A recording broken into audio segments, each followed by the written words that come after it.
तो कैसे हैं आप लोग? आई होप बेटा आप सभी अच्छे होंगे, अपने घर पर सेफ होंगे। जी हाँ, आपके भैया आपके लिए फिर से ले गए क्लास 10th वाले बच्चों के लिए। जैसा कि आपको पता है क्लास 10th के हम सारे चैप्टर इस वाले चैनल पे अपलोड कर रहे हैं, तो आज फिर से आपके लिए ये क्लास 10th का चैप्टर नंबर 13 बेटा, इसका नाम क्या है बेटा? सांख्यिकी। जी हाँ, क्या नाम है इसका? सांख्यिकी, मतलब कि स्टैटिस्टिक नाम है सर। आज हम इसकी बात करेंगे। तो इस चैप्टर के अंदर क्लास 10th के लिए स्पेशली कुछ बातें हैं हमें ध्यान में रखनी है। सर वो कौन कौन सुनेंगे ध्यान से। ये चैप्टर कोई नया नहीं है बेटा, क्लास 9th में आपने ये चैप्टर पढ़ा था और सेम नाम से आपने पढ़ा था। लेकिन हाँ, केवल मैं ऐसा नहीं कहूँगा क्योंकि क्लास 9th में आपने पढ़ा, क्यों? क्योंकि आपने क्लास 6, 7, 8 से पढ़े आ रहे हो। सर हमने कि नाम तो पहली बार सुना है, हाँ मानता हूँ नाम पहली बार सुना है, लेकिन पहली बार ये नाम क्लास 9th में आया था और ये नाम 6वीं से लेकर 8वीं तक की क्लास में बेटा डाटा हैंडलिंग नाम से होता है। जी हाँ बेटा, बिल्कुल सही सुना आपने, डाटा हैंडलिंग के नाम से हम इस चैप्टर को पढ़ते हैं। अच्छा सर, मतलब ये चैप्टर के अंदर वही सारी बातें हैं जो डाटा को हैंडल की जाती है? जी हाँ बेटा, इसके अंदर वही सारी बातें हैं कि डाटा को कैसे हैंडल किया जाता है। अब क्वेश्चन है दिस व्हाट इज डाटा, कि डाटा क्या है, कि सर आंकड़े क्या होते हैं। हिंदी वाले बच्चों के लिए इस चैप्टर का नाम था बचपन में आंकड़ों का प्रबंधन। क्या नाम था बेटा जी? आंकड़ों का प्रबंधन। तो यहाँ पे ये सीखना है कि डाटा को हैंडल कैसे करें। हमारे सामने बहुत बड़ा डाटा है, उन डाटा को बहुत आंकड़े हैं कि सपोज करो नेपाल की जनसंख्या इतनी है, चाइना की इतनी है, इंडिया की इतनी है, उन सभी जनसंख्या को मेजर करना। सपोज करो क्लास 10 के बच्चे हैं, क्लास 10 के हमारे स्कूल में 5 सेक्शन है, 5 सेक्शन में section A, section B, section C, section D, 4 section है, हर सेक्शन में अलग क्लास के बच्चे हैं। तो कहने का मतलब ये हुआ कि भैया किस तरीके से उन सभी बच्चों को मैं ये मैनेज करना चाहता हूँ कि कैसे इतने बच्चे, कितने बच्चे हैं ऐसे जिनकी हाइट 5 सेंटीमीटर से या फिर 5 फुट से ज्यादा है, ऐसा कुछ। तो सर इस सभी को अरेंज करना हमें चैप्टर सिखाने वाला है। अच्छा सर ये वही वाला चैप्टर है क्या? हाँ वही वाला है जो मैंने अपलोड कर रखा है। आप देख सकते हैं ये सभी वीडियो ऑलरेडी अपलोड थी। हाँ जी, वही चैप्टर बेटा जो हमने अपलोड कर रखा है, पार्ट 1, पार्ट 2, पार्ट 3 के नाम से ऑलरेडी वीडियो अपलोड है, आप देख सकते हैं। केवल 10 मिनट में समझा रखा है सारी बातें, लेकिन आज हम सिर्फ वन शॉट में बात करेंगे कि किस तरीके से पूरे चैप्टर को समझना है, क्या क्या पढ़ना है। चलिए शुरू करते हैं। तो सर डाटा हैंडलिंग के अंदर मैंने कहा कि यहाँ पर हमारा दो तरह की प्रेजेंटेशन है बेटा, एक है ग्राफिकल प्रेजेंटेशन और एक है टेबुलर प्रेजेंटेशन। जी हाँ बेटा जी, एक है टेबुलर प्रेजेंटेशन और एक है ग्राफिकल प्रेजेंटेशन। सर मतलब इसका बताएंगे? रुको जरा, अरे रुको जरा, सबर करो। कि सर जो इसका मतलब होता है टेबल। क्या होता है? टेबल। अच्छा सर उसकी बात तो नहीं कर रहे जो हमने क्लास 9th में टैली मार्क पढ़ा था? जी हाँ बेटा, उसी की बात कर रहा हूँ। यानी सर जो टैली मार्क होता है उसे हम टेबुलर प्रेजेंटेशन कहते हैं। जी हाँ बिल्कुल सही समझे बेटा। इसके अलावा सर जो ग्राफिकल जो प्रेजेंटेशन है, तो इसका मतलब क्या है? सर इसका मतलब इस चैप्टर के अंदर हम बहुत सारे ग्राफ पढ़ने वाले हैं। और ग्राफ कौन से होते हैं? चलिए बात करते हैं ग्राफ की। सर एक यहाँ पर हम पढ़ते हैं बार ग्राफ के बारे में। किसके बारे में? बार ग्राफ के। सर एक तो बार ग्राफ है, सर एक होता है डबल बार ग्राफ। क्या होता है बेटा? Double bar graph. जब ये पढ़ते हैं इसके अंदर, सर और क्या पढ़ते हैं? एक पढ़ते हैं बेटा जी हिस्टोग्राम। क्या पढ़ते हैं सर? एक पढ़ते हैं हिस्टोग्राम, इसे हिंदी में कहते हैं बेटा जी आयत चित्र। क्या पढ़ते हैं? आयत चित्र। सर और क्या पढ़ते हैं बेटा? और यहाँ पर क्या पढ़ते हैं बेटा जी? एक हम पढ़ते हैं पॉलीगन। क्या पढ़ते हैं बेटा? पॉलीगन, इसे हिंदी में कहते हैं बहुभुज। क्या कहते हैं बेटा? बहुभुज। सर और क्या पढ़ते हैं? सर इसके अलावा देखो, एक बार ग्राफ, एक डबल बार ग्राफ, एक हिस्टोग्राम, एक पॉलीगन और एक होता है बेटा जी पाई चार्ट। क्या होता है? Pie chart. और जब यहाँ करो वो दिन तो बहुत छोटे छोटे क्लास में थे, चौथी में थे, 5वीं में थे, ये जिंदगी में चैप्टर आपके फिर भी था, लेकिन वहां पर हमने क्या पढ़ा था याद आपको? हमने पिक्टोग्राफ पढ़ा था।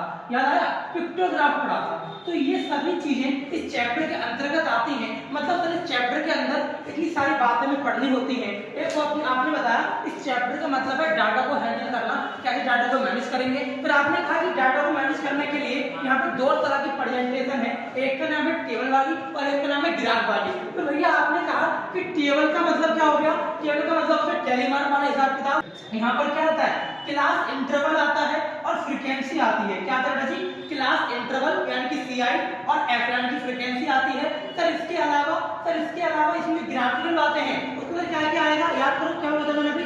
Bar graph, double bar graph, histogram, polygon और पाई चार्ट। ठीक है सर। क्लास 10 के अकॉर्डिंग क्या पढ़ना है मुझे? बड़ा क्लास 10 के अकॉर्डिंग पढ़ेंगे आपको टेलीमार्क नहीं पढ़ना है, ये हम बचपन में पढ़ के आज क्लास 9 में। सर यहाँ पे क्या क्या पढ़ना है, यहाँ बेटा जी एक आपको बार ग्राफ पढ़ना है, मान लो थोड़ी देर तक पढ़ना है, क्योंकि जब तक बार ग्राफ नहीं आएगा तब तक आपको हिस्टोग्राम नहीं आएगा। इसलिए भैया पहले आप मान लो बार ग्राफ सीखना है, इसके सीखना आपको हिस्टोग्राम सीखना है, उसके बाद पॉलीगन सीखना है, ये कुछ चीजें हैं, ठीक है। लेकिन जो यहाँ पर मेन टॉपिक आता है बेटा वो क्या है, वो यहाँ पर आता है बेटा जी मीन मीडियन मोड। जी हाँ बेटा जी, एक आता है मीन और एक आता है मीडियन और एक आता है मोड। जो बच्चा मीन मीडियन मोड को समझ गया, समझो उसने चैप्टर कंप्लीट कर लिया। अच्छा सर मेरे लिए ऐसा कह सकते हैं इस चैप्टर में ग्राफ पे इतना फोकस नहीं है, ज्यादा फोकस 3 क्रम पर है जिसका नाम है मीन मीडियन मोड। चलिए बात करते हैं करके बेटा होता क्या है मीन मीडियन मोड। अब एक एक करके बात करेंगे बेटा जी मीन मीडियन मोड के बारे में। जी हाँ बेटा जी सुनिए ध्यान से, सर ये है मीन और ये एक वर्ड है मीडियन और ये एक वर्ड है मोड। हमारे पास 3 वर्ड है सर। काम की बात समझना, मीन को डिनोट करते हैं एफ बार से। किससे करते हैं? एफ बार से। सर मीडियन को डिनोट करते हैं एम से। किससे करते हैं? एम से। सर मोड को करते हैं जेड से। किससे करते हैं? जेड से। पहली बात तो ये याद रखना। सर दूसरी बात क्या रखनी है और समझ ध्यान से, पहला मीन मीडियन हो गया। अब सर सुनो होता क्या है, अगर मैं मीन की बात करूं बेटा, स्पेशली मीन की बात करूं तो समझना ध्यान से, हमारे पास असल में इस चैप्टर के अंदर 2 तरह के एवरेज पाए जाते हैं। हाँ जी 2 तरह के एवरेज पाए जाते हैं बेटा जी। इस चैप्टर के अंदर 2 तरह के एवरेज हैं। एक का नाम है बेटा जी मैथमेटिकल एवरेज। क्या नाम है? Mathematical average. और एक का नाम है बेटा पोजिशनल एवरेज। क्या बोला मैंने? एक का नाम है बेटा पोजिशनल एवरेज। हालांकि जो मैं बातें बताने जा रहा हूं आपको, ये मैथमेटिकल वाली और ये पोजिशनल वाली, ये सभी बातें बच्चे इकोनॉमिक्स नाम के सब्जेक्ट में पढ़ते हैं। जो बच्चे हमसे क्लास लेने आते हैं ना, सीए सीपीटी की, अगर आप कह रहे हो सीए फाउंडेशन की, सीएमए फाउंडेशन की, या फिर इकोनॉमिक्स पढ़ने आते हैं बीकॉम वाले बच्चे, या क्लास 11 12 के बच्चे स्टैट पढ़ने आते हैं, हमें वहां भी सिखाते हैं बच्चों को। लेकिन आप समझ लो आपके लिए भी रिलेवेंट है चीज कि सर 2 तरह के एवरेज हो गए, एक का नाम मैथमेटिकल, एक का नाम पोजिशनल। अब भैया मैथमेटिकल का मतलब होता है मीन, तो याद रखना कोई आपसे पूछ ले कि बता मैथमेटिकल एवरेज कौन सा है, तो आपका आंसर क्या होगा? मीन। तो 1 नंबर का एमसीक्यू बन सकता है कि मैथमेटिकल एवरेज कौन सा होता है, तो आंसर इज मीन। और आपसे पूछ लिया कि बता पोजिशनल एवरेज कौन सा होता है, तो आपका आंसर होगा बेटा जी मीडियन और मोड। मीडियन और मोड। तो याद रखना बेटा मीडियन और मोड जो है वो पोजिशनल एवरेज होते हैं और जो मीन है वो मैथमेटिकल एवरेज होता है। काम की बात आपको ये याद रखनी है सर, जो मीन है इसे मैथमेटिकल क्यों कहा, क्योंकि मैथ की तरह इसमें सॉल्व करके आंसर निकलता है। और सर मीडियन मोड को ऐसा क्यों कहा, ये पोजिशनल है क्योंकि इसका आंसर क्वेश्चन में गिवन होता है, बच्चों को खाली देख के पता लगाना है कि क्या पोजीशन है उसकी, मतलब मीन मीन की क्या पोजीशन है और मोड की क्या पोजीशन है। ठीक है सर। तो इसके अलावा सुनेंगे ध्यान से, इसका बात सुनेंगे ध्यान से, क्या बताना चाहते हैं भैया सर, इसके अलावा जो हमारे पास डाटा है, सुनो ध्यान से, हमारे पास जो डाटा है स्टैटिस्टिक्स का बेटा, उसकी ना 3 तरह की सीरीज होती है। जो बात बताने जा रहा हूं बेटा कोई नहीं बताया, तो सुनना ध्यान से। हमारे पास 3 तरह की सीरीज है सर। कौन कौन सी? सर एक का नाम है बेटा जी इंडिविजुअल सीरीज। क्या नाम है? Individual series. सर एक का नाम है डिस्क्रीट सीरीज। क्या नाम है? Discrete series. और भैया जी एक का नाम है कॉन्टिन्यूस सीरीज। क्या नाम है? Continuous series. आपको खाली याद इतना रखना है कि सर 3 तरह की सीरीज हैं। इंडिविजुअल का मतलब हो गया एक सिंगल बंदे की बात होगी, मतलब जो जैसे सपोज करो कि रोल नंबर 2 की बात होगी, रोल नंबर 4 की, रोल नंबर 6 की, रोल नंबर 8 की, रोल नंबर 10 की, इस तरह कुछ लोगों की बात होगी। इसे कहते हैं हिंदी में व्यक्तिगत श्रृंखला। क्या बोलते हैं? व्यक्तिगत श्रृंखला। सर इसके बाद आता है डिस्क्रीट सीरीज। जी हाँ सर, इसके अंदर क्या होता है? इसके अंदर डिस्क्रीट, एक से एक और क्रिएट होना, एक्स और एफ। इसके अंदर क्या होता है सर? सी आई और एफ। मतलब भैया ऐसा कह लूं, खाली इतना याद रखूंगा कि इंडिविजुअल के अंदर ओनली एक्स आता है। अच्छा सर, यानी ये सीरीज जो होती है एक्स की होती है। और भैया डिस्क्रीट के अंदर 2 होती है, एक एक्स और एक एफ। सर एक्स का मतलब फ्रीक्वेंसी है और एक्स का मतलब आइटम है। एक्स का मतलब आइटम है, एफ का मतलब फ्रीक्वेंसी है, बारंबारता है। और सर लास्ट में क्या आता है? Continuous series. सर इसके अंदर क्या होता है? सी आई होता है, मतलब क्लास इंटरवल होता है, और एफ मतलब बारंबारता होती है। तो याद रखना, यानी सर आप ऐसा बोल सकते हैं जो आप इस सीरीज समझा रहे हैं, इसका मतलब ये तो नहीं है एक क्वेश्चन की शक्ल है। जी हाँ बेटा, ये क्वेश्चन की शक्ल है। या तो क्वेश्चन ऐसा होगा, या क्वेश्चन ऐसा होगा, या क्वेश्चन ऐसा होगा। इन क्वेश्चन 3 तरीके से हो सकता है। तो इनको सॉल्व करने के लिए हमें इन तीनों को सॉल्व करके मीन मीडियन मोड का पता लगाना होता है। चलिए बात करते हैं मीन की। मीन है क्या? तो सर मीन का आपको फॉर्मूला पता ही होगा। क्या फॉर्मूला याद है आपको? सर मीन निकालने के लिए सिग्मा एक्स अपॉन में एन कर दो, मतलब जो अगर ये वाली सीरीज है बेटा, इन सभी को ऐड करो, इन सभी को ऐड करने के बाद ये कितने नंबर है, गिनो यहाँ से कितने नंबर है सर 1 2 3 4 5, सर 5 नंबर है, ठीक है। मान लो इनको जोड़कर 20 आता है, तो 20 को डिवाइड कर दो किससे, जितना भी वो है, मान लो 30 आएगा, डिवाइड कर दो किससे, 1 2 3 4 5 से डिवाइड कर दो। तो सर इसको डिवाइड करने के बाद जो आया वो आपका मीन आया। तो कहने का मतलब ये हुआ कि सर मीन निकालने के लिए x का सम करूंगा, जी हाँ, एक वर्ड लिखा मैंने सिग्मा। इस सिग्मा का मतलब होता है बेटा जी समीशन, मतलब कि सम करना, जोड़ना। ओके सर, तो मीन निकालने के लिए उन सभी सीरीज को सम कर दिया और आपका आंसर आ गया क्या, मीन आ गया। ठीक है सर, सर आप मीन के बारे में बता रहे हो ना, सर क्या क्वेश्चन तीनों सीरीज में हो सकता है, जी हाँ, तीनों में हो सकता है। ठीक है, तो याद रखना जो मैथमेटिकल एवरेज वो मीन है, और मीन भी 3 तरह का है बेटा, एक है अर्थमेटिक मीन, एक है ज्योमेट्रिक मीन और एक है हार्मोनिक मीन। कौन सी बोला मैंने, arithmetic mean, geometric mean, harmonic mean. हाँ, आपके लिए केवल अर्थमेटिक मीन है, क्लास 10th वाले बच्चों के लिए दोनों सीरीज में नहीं है, ना ही 11th वालों के लिए है। ये बच्चे बीकॉम में पढ़ते हैं ज्योमेट्रिक और हार्मोनिक, हमें केवल अर्थमेटिक मीन सीखना है। जो मैंने अभी आपको फॉर्मूला बताया वो अर्थमेटिक मीन का ही था। ठीक है भैया, सर मीन मोड में क्या है बताओ, मैं करके बात करूंगा, पहले मीन आपको सिखा दूं। सर मीन के लिए याद रखना क्वेश्चन की शक्ल 3 तरीके से होगी, मैं आपको एक बार में फॉर्मूला लिख के दिखाता हूँ क्या होता है। हाँ जी, तो सर मीन के सुनना फॉर्मूले ध्यान से। सर इंडिविजुअल वाले के अंदर थोड़ा ध्यान से होता क्या है, सर इसमें कुछ नहीं करना हमें, इसके अंदर सीधे सिग्मा एक्स करो और एन से डिवाइड कर दो, तो हमारा आंसर निकल जाएगा किसका, मीन का। अगर सर ये तो आपने तब बताया जब इंडिविजुअल वाली सीरीज हो, अगर मान लो सर ये वाली सीरीज नहीं आ रही, ये वाली आ रही, एक्स को करेंगे तो कुछ नहीं करना, पहले एफ को एक्स से कर दो मल्टीप्लाई, तो क्या आएगा, एफ एक्स आएगा, तो एफ एक्स बोल दो। आपकी बुक में क्लास 10th में नहीं बोलते एफ आई एक्स आई, क्या बोलते हैं, एफ आई एक्स आई। इसको डिवाइड करते हैं सिग्मा एफ से, किसे करते हैं, सिग्मा एफ से, बोलते हैं सिग्मा एफ आई से। यानी सर एफ आई एक्स आई को मल्टीप्लाई किया और सिग्मा एफ आई के सम से डिवाइड कर दिया, तो भी क्या निकल जाएगा, तो भी बेटा जी मीन निकल जाएगा। क्या निकल जाएगा, मीन निकल जाएगा। और सर ये वाली सीरीज, तो बेटा इस वाली सीरीज के लिए हमें सबसे पहले बेटा इस वाली सीरीज के लिए हमें सबसे पहले क्या निकालना होता है, m निकालना होता है। m मतलब मिड वैल्यू, इन दोनों के बीच का मिड वैल्यू। और हाँ, एक क्वेश्चन आपके मिड वैल्यू से आगे फिर क्या है पता है, इसको क्लास मार्क भी बोलते हैं। क्या बोलते हैं जी, क्लास मार्क, मिड वैल्यू को। तो क्लास मार्क का फॉर्मूला होता है L1 प्लस L2 बटे में 2। सर L1 L2 का मतलब है, L1 बोलो तो लोअर लिमिट, सपोज यहाँ मैं लिख के दूं 10 से 20, मैं लिख के दिया 20 से 30, मैं लिख के दिया 30 से 40, तो सर जो आगे लिखा है वो लोअर लिमिट है, यानी कि इस वाले केस में सारे L1 है और ये सारे L2 है। और हमारा जो क्लास मार्क का कॉन्सेप्ट है, यहाँ पे बोल दो m का मतलब है वो इन दोनों को जोड़कर 2 से डिवाइड करने से आता है। अच्छा सर, मतलब अगर CL F गिवन होगा तो पहले m निकालूंगा, m निकालने के लिए दोनों को सम करूंगा और 2 से डिवाइड कर दूंगा, तो m आ जाएगा। और m निकलने के बाद बेटा f को m से मल्टीप्लाई कर देना, उसको इसको जोड़ देना, और जोड़ने के बाद जो भी आएगा उसको आप अगेन सिग्मा f से डिवाइड कर देंगे। अच्छा सर, मतलब बोल सकते हैं मीन निकालने का फॉर्मूला हो जाएगा सिग्मा एफ आई एम, या अगर बोले तो एफ एम बटे में सिग्मा एफ आई। अच्छा सर, ऐसा भी हो सकता है दोनों बातें सेम है। हाँ, दोनों बात सेम है, फर्क क्या है, यहाँ पर m आ गया, यहाँ पे एस आई आ गया, और दोनों का मतलब सेम है, यानी मैं m की जगह s लिख सकता हूँ। हाँ, लिख सकते हो, कोई दिक्कत नहीं है, दोनों का मतलब सेम होता है। तो मैंने ये आपको समझाया अबाउट मीन के बारे में, किस तरीके से मीन निकालना है। मैंने कहा 3 तरह की सीरीज है, इंडिविजुअल, डिस्क्रीट और बताओ वेरी गुड कॉन्टिन्यूअस। इन 3 तरह की सीरीज के अंदर मीन निकालने की 3 तरह के मेथड भी हैं, मैं आपको नहीं बताया अभी तक, लेकिन याद रखना जो मैंने सिखाया ये वाला, ये सभी कौन सा मेथड, डायरेक्ट मेथड है। जी हाँ बेटा जी, मीन निकालने के 3 तरीके होते हैं। कितने होते हैं, 3 तरीके होते हैं। और कमाल की बात, तीनों तरीकों से सेम आंसर आता है। सर एक होता है डायरेक्ट मेथड, एक होता है शॉर्टकट मेथड, और एक होता है स्टेप डेरिवेशन मेथड। एक होता है डायरेक्ट मेथड, एक होता है शॉर्टकट, एक होता है स्टेप डेरिवेशन। जो शॉर्टकट वाला है बेटा, इसको कोई लोग इनडायरेक्ट मेथड भी कहते हैं,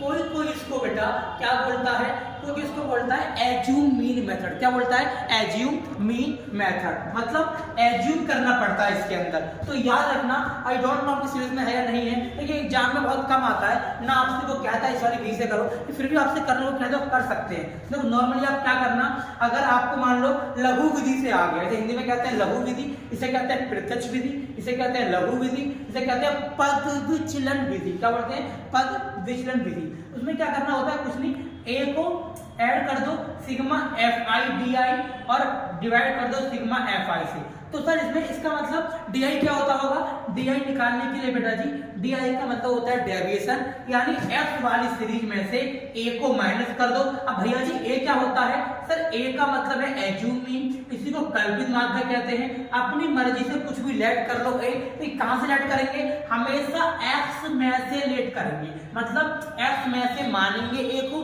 और ए मानने के बाद डी आई निकालने के लिए हर सीरीज में से इस एक्स में से ए को माइनस करेंगे, और इसको माइनस करने के बाद जो आएगा वो डी आई आएगा। देन डी आई को एफ आई से मल्टीप्लाई किया, उसका सम किया, सम करने के बाद एफ आई से डिवाइड कर दिया, तो आपका शॉर्टकट मेथड से मीन निकल कर आ जाएगा। अच्छा सर, तो आपने कहा कि मीन नॉर्मली तीन तरह का है, एक अरिथमेटिक, एक ज्योमेट्रिक, हार्मोनिक। ज्योमेट्रिक हार्मोनिक हमको नहीं पढ़ना है, हमें खाली अरिथमेटिक पढ़ना है। फिर आपने कहा कि अरिथमेटिक निकालने के तीन तरीके हैं, एक है डायरेक्ट मेथड, एक है शॉर्टकट मेथड, एक है स्टेप डिवीजन मेथड। फिर आपने कहा डायरेक्ट वाला मेथड है, इसके फॉर्मूले आपने लिख दिए, और आपने कहा जो क्वेश्चन है ये तीन फॉर्मूले क्यों बने? क्योंकि जो क्वेश्चन की शक्ल है वो कुछ ऐसी दिखती है, या तो खाली एक्स होगा, या एक्स प्लस एफ होगा, या शेयर एफ होगा। इस तरीके से सॉल्व करने के बाद जो आंसर आएगा, तो मीन निकालने के लिए ये तीन तरीके यूज हो जाएंगे। अब हम बात करेंगे बेटा जी सेकंड कॉन्सेप्ट की, मीडियन की बात करेंगे। हाँ जी बेटा जी, बेटा जी तो आपके जो मीन मैंने समझाया कि आपके बुक के अकॉर्डिंग जी है बेटा जी, क्लास 10th में 13.1 है, एक 13.2 है, एक 13.3 है। अकॉर्डिंग टू न्यू बुक के अकॉर्डिंग बेटा जी जो पहला कॉन्सेप्ट है 13.1 की बात कर रहा है, वो मीन की बात कर रहा है। यानी जो मैंने बातें आपको सिखाई वो सभी मीन के अंदर है, और 13.1 में क्वेश्चन नंबर 1 से लेकर 9 तक है। इसके बाद 13.2 का कॉन्सेप्ट बेटा जी वो बिलोंग करता है बहुलक से। किससे? बहुलक से। बोलो तो मोड की बात करते हैं, तो मीन को हिंदी में कहते हैं माध्य या फिर समांतर माध्य, और मोड को कहते हैं बहुलक, और माध्यक मतलब होता है मीडियन। तो मैं क्या सोच रहा हूँ कि मीडियन से पहले आपको मोड बताता हूँ। क्यों?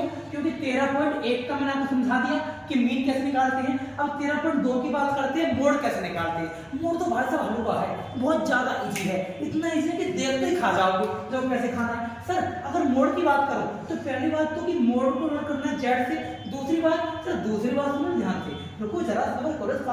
अरे रुको जरा सबर करो, सारा कुछ बताएंगे, लेकिन हाँ वीडियो को लाइक करना मत भूलना यार, वीडियो को लास्ट तक देखना। और हाँ चलो आगे चलते हैं। सर मोड के लिए क्या करना है? सर मोड के लिए कुछ नहीं करना है, नॉर्मली सिंपल सी कहानी है, एक फॉर्मूला है छोटा सा। क्या? वही वाला कौन सा? z इज इक्वल टू क्या है? z इज इक्वल टू, बताओ। Very good. अरे वाह, L1 plus F1 minus F0 upon में 2F1 फिर माइनस F0 आगे माइनस F2 आगे इनटू में आई। अच्छा सर तो ये वाला फॉर्मूला है क्या? हाँ खत्म, यही तो मोड है। अच्छा तो मोड के लिए L1 में प्लस कर दूंगा, F1 में 0 कर दूंगा, F1 माइनस F0, नीचे 2 को कर दूंगा मल्टीप्लाई F1 से, फिर माइनस कर दूंगा F0, माइनस कर दूंगा F2 इनटू में आई। तो जितना बड़ा ये फॉर्मूला दिख रहा है उतना ही छोटा इसका तरीका है समझने को, सॉल्व करने को बहुत इजी है। याद रखना मैंने यहाँ पे आई लिखा है, कुछ बच्चे से एच लिखते हैं, कुछ बच्चे से सी लिखते हैं, तीनों का मतलब सेम होता है। सी बोलो या एच बोलो या आई बोलो, इनका मतलब होता है जो हमारे पास क्लास इंटरवल है, जो वर्ग अंतराल है, उस वर्ग अंतराल के बीच में गैप कितना है। अगर मैं लिखूं 10 से 20, 20 से 30, ये 40, तो यहाँ पर गैप 10 का है। इसका मतलब एच की वैल्यू या सी की वैल्यू या आई की वैल्यू 10 है, क्योंकि क्लास इंटरवल के अंदर जो गैप है वो 10 है। ठीक है भैया ये बता दो प्लीज F1 क्या होता है, F0 क्या होता है। रुको जरा बता रहे हैं सर। F1 के लिए क्या करेंगे? कुछ नहीं, देखो ये CI है, मान लो देता हूँ 10 से 20, ये मैंने दिया 20 से 30, ये मैंने दिया बेटा जी 30 से 40, मैंने लिखा 40 से 50। सर मैंने F दिया, सुनो ध्यान से, मैंने F क्या दिया? मैंने बोला ये है 40, ये है बेटा जी 30, मैंने कहा ये है 50, और ये मैंने ये कहा कि ये है 20। अब देखो क्या करना है, खत्म बेटा, क्वेश्चन तो यही है। सर ये बताओ ना जल्दी जल्दी क्या है F1?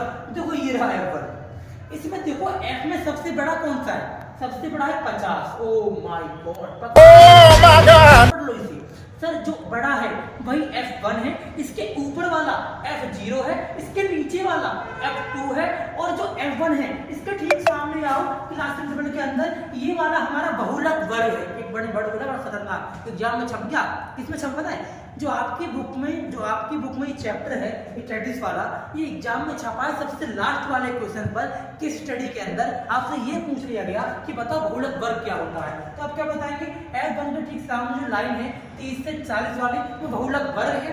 इसकी निचली सीमा है वो 30 है, इसकी ऊपरी सीमा है वो 40 है। इसमें जो क्लास मार्क है 40 + 30 70 डिवाइड बाय 2 35 है। बहुत सारे क्वेश्चन यहाँ से बनेंगे। अब भैया बताओ ना काम की बात, जो पहले लिखा है वो L1 है। अच्छा सर जी तो हो गया में, और क्या ये शुरू होते ही खत्म हो गया भाई, ये तो शुरू होते ही खत्म हो गया है। देखो कैसे हुआ, L1 की वैल्यू 30, यहाँ रख दिया 30। F1 कितना है सर? F1 तो 50 है, यहाँ रख दिया 50। सर F0 30 है, रख दिया 30। और इस तो उड़ गया। और क्या, F1 भी पता है, F2 भी पता है, F0 भी पता है, तीनों बातें पता है। जस्ट पुट करके सॉल्व करना है। L1 भी पता है 30, H की जगह देख लो कितना गैप है, 10 से 20 30, तो 10 का गैप है, यानी यहाँ पे रख दिया, आपका आंसर आपके सामने आ जाएगा। तो ये मैंने आपको सिखाया मोड के बारे में, किस तरह से मोड का फॉर्मूला अप्लाई करना है, किस तरह के मोड करना है। आपके एग्जाम में ना तो मैंने कभी तक ये वाली सीरीज देखी ना ये देखी, लेकिन हो सकता है ये 2 सीरीज में एग्जाम में आ जाए। तो हाउ बेटा वीडियो आपको अच्छी लग रही होगी, यहाँ तक वो पल्ले पड़ रहा होगा कि मैं क्या क्या सिखाना चाह रहा हूँ। मैंने सबसे पहले 13.1 का कौन सिखाया जो कि मीन था। अब मैंने आपको 13.2 का सिखाया जो कि मोड है। इसके बाद हम बात करेंगे अब 13.3 के कॉन्सेप्ट की। इसके अंदर क्या सीखना है बेटा जी? मीडियन सीखना है। स्टार्ट करते हैं मीडियन को बेटा। तो बेटा जी बात करें माध्यक की, जी हाँ माध्यक बोलो या माध्यिका बोलो या मीडियन बोलो, तीनों का मतलब सेम है। और मीडियन का मतलब क्या है? मिड वैल्यू भी होता है। क्या होता है? मिड वैल्यू, मतलब कि बीच की वैल्यू भी होता है। और सर मिड वैल्यू के लिए हमें क्या करना होता है, सुनना ध्यान से, क्या करना होता है? तो सर ये पहली बात तो ये कि 13.3 का कॉन्सेप्ट है वो बात करता है किसकी? मीडियन की। आज सिखाने जा रहे हैं मीडियन के बारे में। तो करना क्या है सर? मीडियन का कोई फॉर्मूला है? हाँ जी बहुत बड़ा फॉर्मूला है। तो क्या फॉर्मूला है? L1 + n/2 - CF अपॉन में F इंटू में H। तो सर इतना बड़ा फॉर्मूला मीडियन का है, हमें समझना केवल यही है। क्या समझना है? हमें खाली इतना समझना है कि केवल मीडियन ही एकमात्र ऐसा कॉन्सेप्ट है जहां पर हमें CF निकालना पड़ेगा। क्या बोला मैंने? CF, जी हाँ, दैट इज क्यूमुलेटिव फ्रीक्वेंसी निकालनी पड़ेगी। और क्यूमुलेटिव फ्रीक्वेंसी को हिंदी में कहते हैं बेटा संचयी बारंबारता। क्या बोलते हैं बेटा जी? संचयी बारंबारता। और सर ये कैसे निकालते हैं? सपोज को मैं क्वेश्चन देता हूँ आपको, मैंने दिया 10 से 20, 20 से 30, 30 से 40, 40 से 50, 50 से 60। मैंने आपको यहाँ लिखते 40 30, यहाँ लिख दिया 20, यहाँ 10, यहाँ लिख दिया मान लो 25। अब देखो करना क्या है सर, ये CI है और ये F है। सबसे पहला काम आपका क्या है? CF निकालना। जी हाँ बेटा सही सुना आपने। सबसे पहला काम जब भी आप मीडियन निकालेंगे और सीरीज होगी ये वाली CI वाली सीरीज होगी, मैं बात करूं केवल कॉन्टिन्यूस सीरीज की बात करूं बेटा, अगर कॉन्टिन्यूस सीरीज होगी और क्वेश्चन ने बोल दिया मीडियन निकाल, क्योंकि हमारे 13.3 के अंदर ज्यादा जो कॉन्सेप्ट है मीडियन का वो क्लास इंटर वाली सीरीज का ही है। ठीक है, तो मेरा क्लास 10th वाले बच्चों के लिए केवल ना ये वाली सीरीज आपके एग्जाम में है। कौन सी? कॉन्टिन्यूस सीरीज, केवल इसकी बात होती है। तो सर इसके अंदर से पहला काम क्या आपका? जब भी क्वेश्चन में CI गिवन होगा और F गिवन होगा, आपका पहला काम है संचयी बारंबारता फाइंड करना, मतलब कि क्यूमुलेटिव फ्रीक्वेंसी फाइंड करना। सर वो कैसे निकालते हैं? सबसे पहले टर्म क्या है यहाँ पर 40, यानी कि सर पहले आएगा 40, उसके जस्ट बाद 40 + 30 कितना आएगा? 70, 70 20 90, 90 10 100 और 100 + 25 दैट इज 125। तो इस तरीके से भैया CF निकाला जाता है। ठीक है, जिससे याद रखना केवल माध्यिका या फिर माध्यक या फिर मीडियन ये ऐसा कॉन्सेप्ट है जिसके अंदर हमें कुछ नहीं करना, पहले क्या निकालना है? सबसे पहला काम है CF निकालना। जैसे ही CF निकल गया, निकालते कैसे हैं सर? F को जोड़ना पड़ता है, यानी कि पहले टर्म पे 40 रहता है, उसके बाद इस वाले टर्म में 40 में 30 जोड़ते हैं, देन जो भी आता है उसमें ऐसे करके ऐड करते रहते हैं। और हर खास बात जो CF की सबसे लास्ट वाली टर्म है 125, ये इसके सम से मैच होनी चाहिए। अच्छा सर मतलब कहना चाहते हो कि last term in CF equal to sigma F। जी हाँ, सिग्मा F का सम जो होगा वो CF के सबसे लास्ट टर्म से मैच करेगा। अगर ऐसा हो रहा है दैट मींस कि आप सवाल बिल्कुल ठीक कर रहे हैं। फिर इसके बाद क्या करना है? इसके बाद जस्ट आपको पता लगाना है माध्यक वर्ग का। सर दो कैसे लगाएंगे? देखो बहुत सिंपल है, जो भी आपका सिग्मा F आया है आप इसका क्या करेंगे? n/2 कर देंगे। इस कॉन्सेप्ट के अंदर n का मतलब सिग्मा f है। क्या है बेटा जी? Sigma f। मतलब भैया जो भी सिग्मा f आएगा उसको 2 डिवाइड किया, 2 से डिवाइड, मान लो कि 60 आ रहा है तो 60 को मैं डिवाइड कर दिया 2 से, कितना आया? 30 आया। अब कुछ नहीं करना, जैसे 30 आया उस 30 में आपको ये देखना है कि वो 30 CF के अंदर कहां पे लाई करेगा। सपोज करो यहां पे लाई करता है तो इसके ठीक सामने वाला क्या होता है? ये होता है माध्यक वर्ग। इसके ठीक सामने F, इसके ऊपर वाला CF। यानी कि सर आपको यहाँ पर F चल गया पता, CF भी पता चल गया, F भी पता है, CF भी पता है और L1 भी पता है। दैट मींस कि सर जस्ट आप यहाँ पे पुट करना है आपको फॉर्मूले में L1 की जगह L1 की वैल्यू n/2 क्या आएगा? 30 आएगा, 30 आएगा। देन माइनस करना है CF और अपॉन में जो भी फ्रीक्वेंसी का F यहाँ पे आएगा वो F की वैल्यू यहाँ पर और इनटू कर देंगे H से। मैंने समझाया था अभी H क्या होता है।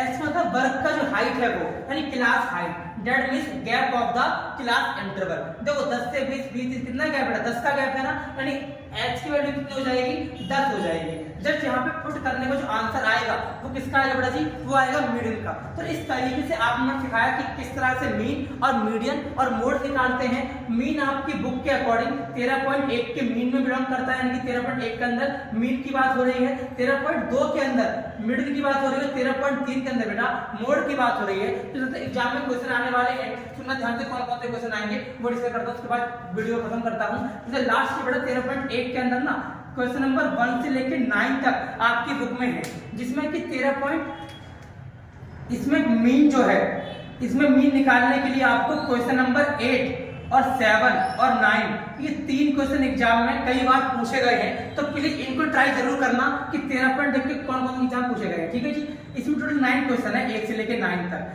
जो कि ये ज्यादातर आए हुए हैं। इसके अलावा जो मोड का कॉन्सेप्ट बेटा, मोड के अंदर देखा जाए तो क्वेश्चन नंबर 1 से लेके केवल 8 या 7 क्वेश्चन हैं और सभी के सभी बहुत ही इजी है। मतलब कि जिसमें कोई ऐसा नहीं है कि कुछ गाइड कर देंगे। कभी कभी क्या होता है आपको बार मिस कर देते हैं, लेकिन जो मिसिंग का कोर्स है तो मिसिंग का केस ओनली यहाँ पर आएगा 13.3 में। तो फिर 13.3 का क्वेश्चन नंबर जो 5 और 6 है वो अच्छे से पढ़ के जाना, एग्जाम में कई बार आ चुका है। तो 13.3 का एक क्वेश्चन नंबर 2 भी है, जहां पर क्या वो x और y लिंक कर दे रहे हैं f के अंदर। दैट मींस कि f के अंदर वो 2 वैल्यू को मिस कर रहे हैं। अब वो 2 वैल्यू हटा देंगे तो उन 2 वैल्यू को सॉल्व कैसे करना है वो सभी बात आपको सिखाएंगे। ये हमारी इंस्टाग्राम आईडी आप लोग फॉलो कर सकते हैं और यहाँ पर कोई आपको क्वेश्चन पूछना हो तो क्वेश्चन आप पूछ सकते हैं कि भैया कुछ समझ नहीं आ रहा है, आपको सारे डाउट की क्लैरिटी 1 सेकंड के अंदर आपको रिप्लाई मिल जाएगा। तो ये सारी बातें थी बेटा चैप्टर 13 के अंदर। आई होप आपको वीडियो अच्छी लगी होगी। वीडियो को लाइक करना मत भूलना, सभी दोस्तों को फैला दो, बता दो कि भैया इस वाले चैनल के ऊपर सारी वीडियो मिलेंगी। जी हाँ, क्लास 10 के 13 चैप्टर बेटा, क्लास 10 के चैप्टर 1 से लेके फिर 14 चैप्टर है आपके भैया ने 13 चैप्टर अपलोड कर दिए हैं। अब लास्ट चैप्टर बता है, इसके बाद फिर से आपके लिए एक बिग अनाउंसमेंट आने वाली है और आप सुनना चाहते हो अनाउंसमेंट क्या है तो सुनने के लिए कमेंट करके बताएं अगर आपको सुननी है अनाउंसमेंट। तो हम मिलते हैं नेक्स्ट वीडियो में, जब तक के लिए थैंक यू सो मच। अब तुम लोग गलती से अगर नए हो तो सब्सक्राइब करो, वो जो लाल वाला बटन है उस पर अपने जीजा जी फेंक के मारो या फूफा जी, मुझे नहीं पता, बस क्लिक हो जाना चाहिए। अब मैं भी जा रहा